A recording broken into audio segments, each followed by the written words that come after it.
කතුරු මුරුංග තෙල් දානවා කියන්නේ ඉතින් අපේ ගෙදර හැමෝම වගේ ආස කරන කෑමක්. මුලින්ම ඉතින් සුපුරුදු පරිදි ඇතලියක් ලිපේ තියාගෙන ඒකට තෙල් මේ සැනි දෙකක් දාලා රත් කරගන්නවා.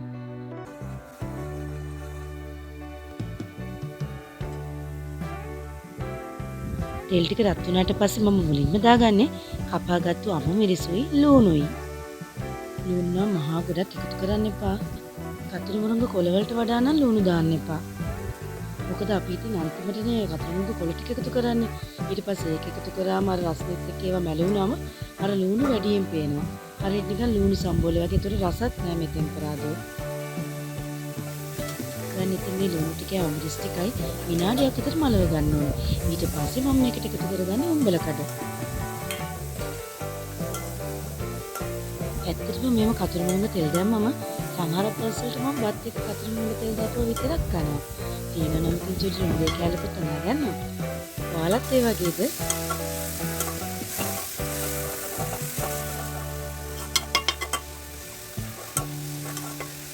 ඔන්න දැන් මම එකතු කරගන්නේ මගේ උඹල කඩ ටික. ඔයාලා ළඟ උඹල කඩ නැත්නම් කමක් නැහැ. නිකන් ලුණු ටික විතරක් ටෙම්පරාදු කරන්න. උඹල කඩ නැහැ කියලා හාල්මස් කරෝලේම නම් කතුරු මුරුංගකට දාන්න යන්න එපා.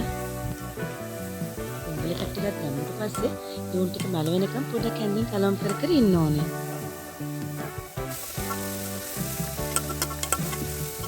මෙන්න මේ වෙලාවේදී ඔයාලගේ රස පදමනුව කැලි මිරිස් එකතු කරගන්න. මට චුට්ටක් බැලුවට ඕන නිසා කැලි මිරිස් ටිකක් වැඩියෙන් එකතු කරා.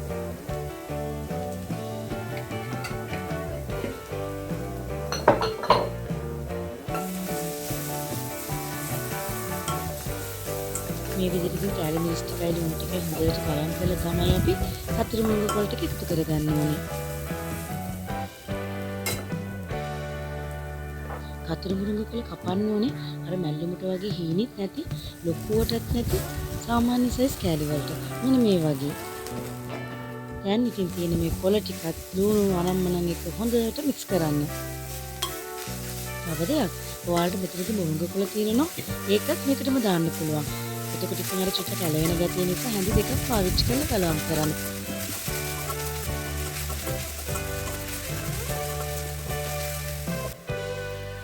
කතුරු මුරුංග කොළවල අර පාට වෙනස්ලා පොඩක් තද කොළ පාටට වගේ එන්ටි ලුණු එකතු කරන්න.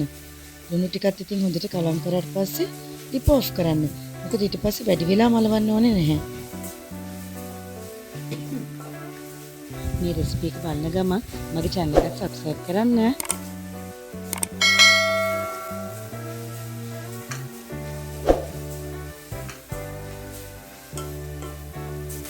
මේ වෙලාවේදී මම ලුණු රස බලන්න අමතක කරෙත් නැහැ.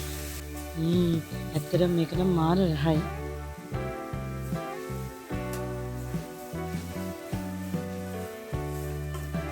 ලිප් ඔෆ් කරාට පස්සේ මේ විදිහට චුට්ටක් කලවම් කරන්න. ඊට පස්සේ ඒක පාටම පියනකින් වහන්න එපා.